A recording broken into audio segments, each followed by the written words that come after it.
Hi everybody, Van Potts with Preston-Layne Partners. We are an international wine uh, importer and marketing and sales agency that we work all over the Europe and the United States of America. And one of the questions I'm asked frequently is, with the wines that you sell, what food should we have? And so today what we're going to do is we're going to talk about one of my favorite things to make and easiest things to make, and it goes really, really great with some of the wines that we sell. So today we're going to make green coconut curry, which is a Thai dish. And the wine that we love with green coconut curry is Cave de Turckheim Pinot Gris. And Cave de Turckheim Pinot Gris has just a little bit of sugar in it, which is really great with the acidity to go super well with some of the heat that we're going to have. We're going to make a green coconut curry, which has a little bit of spice to it, or a lot of spice if you like it. And so that's why I like this wine and why I like this pairing. In our ingredients here, we have everything that we can get fresh and local. We do have fresh and local, but just to sort of introduce you, we have a green coconut curry, a green curry paste, and you can make green curry paste from scratch, but today what we're doing is we're using this that we get from our Asian market here in Rhode Island, and I call these hockey pucks. They're little pucks of green curry paste that we use. And so I scoop that out and put it in here. But you can, with your own ginger, your own lemongrass, your own garlic, you can make your own. Then we have coconut milk, and this is the best brand you can get. And the reason this is the best brand you can get, it's minimally processed. So when you go looking for coconut milk, look for this particular one. Our ingredients, for the most part, are local. We have the coconut oil obviously is not local, but we have red pepper from our local farmers, we have carrots from our local farmers, green beans from our local farmers, and I'd like to tip my hat to Little River and Lucky Foot Ranch. Those are our local farmers that we use a lot of things here for.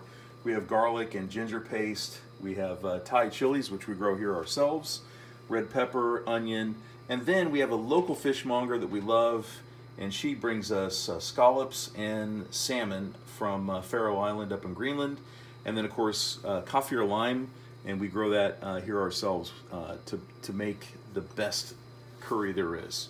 So what we're going to do is we're going to get started real simply. We've got our oil going in our wok. The wok is seasoned and the oil is hot and it's ready to go. And what I want to do is I want to get some of these things that are a little bit like carrots can be a little bit tough. We want to get those going right away because we'll soften them up a little bit. And then our green beans softens them up a little bit. Now the green beans I did parboil, just so you know. We got those going this afternoon around 3 o'clock in the afternoon, and what we did is we parboiled them in water for 3.5 minutes, and that gets them so they're a little bit softer and easier to manage. We have the heat on with coconut oil. We have the heat on to about medium. This is a gas stove, and my gas stove does actually get pretty hot. So the one other thing I would say is you don't want to have piles and piles and piles of ingredients. And the reason you don't want to have piles of ingredients is because you want to be able to taste a lot of different layers and flavors, but not have so much going on that you have the coconut milk and the curry paste is diluted. So now the other thing I like to do is I like to let these cook for 3 or 4 minutes. It softens them up real nice. And then I don't like to add the peppers right away. I like to add them a little bit later, as well as the onion. And the reason is I like to have those to have just a little bit of crispiness to them. And when they have a little bit of crispiness, they're enjoyable. And if only, to quote Emerald Lagasse, if only we had smell-o-video here, you could really smell this. It smells amazing.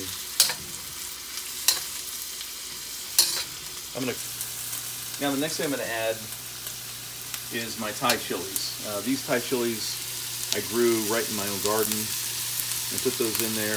And I like a lot of spice and a lot of heat. If you don't like a lot of spice and a lot of heat, the green coconut curry paste has a fair amount, but I like even more, and that gets things really kind of going. If I'm in a Thai restaurant, I ask for Thai hot, and you're not going to get Thai hot just with the one hockey puck, so you got to add some Thai chilies. Now, arguably the most important tip I ever got was in an Asian market, a Cambodian store to be exact, and I was buying some of the green coconut curry paste, and the gentleman that I was speaking with, he said, what are you doing? And I told him, and he said, well, what I highly recommend is that you make up a little extra ginger and garlic paste and add some coffee or lime leaves.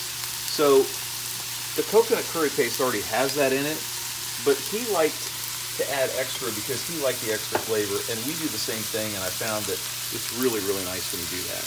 So I'm doing that right there. I'm throwing the coconut, or the green curry paste in as well.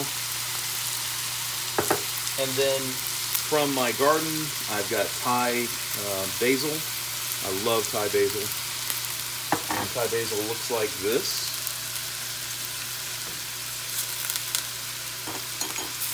And now I'm going to mix all that in.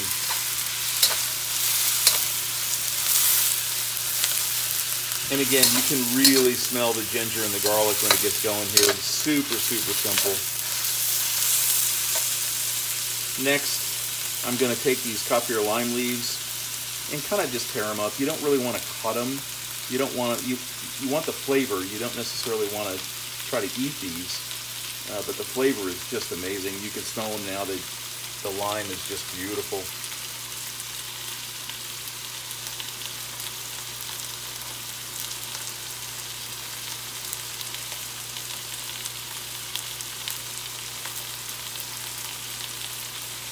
And I'm taking basically the vein of the leaf out.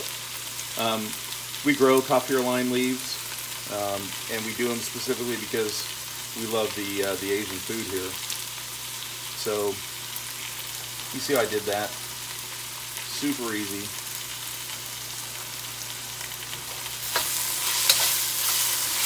Now you see in the wok there, it's starting to stick a little bit. So that means we need to probably turn the heat down just a smidge. And again, the flavors and the aromas in the house are just amazing. Now we're going to add in our coconut milk.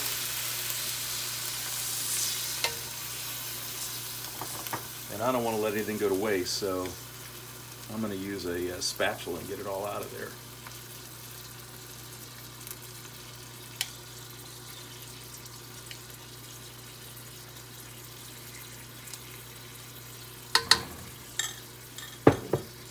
We're going to mix it all up, and that's going to turn a really nice, beautiful hue of green as you mix it.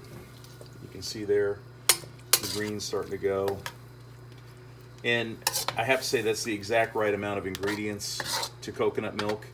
I put a little extra coconut milk in this because I love this brand of coconut milk so much. It's so rich and so delicious, and it just goes great. Now, I'm going to let that sit there for just a minute, and as soon as that comes to a boil, then I'm going to add my fish. But I don't want my fish to be overcooked, so I'm only going to be in there with the fish for about 2 or 3 minutes. And you can see here we're starting to bubble a little bit. So I'm going to put my scallops in there, and then my salmon. I'm going to mix that up. We're going to let that go, take a break for 3 minutes, and we'll be back and show you the final dish.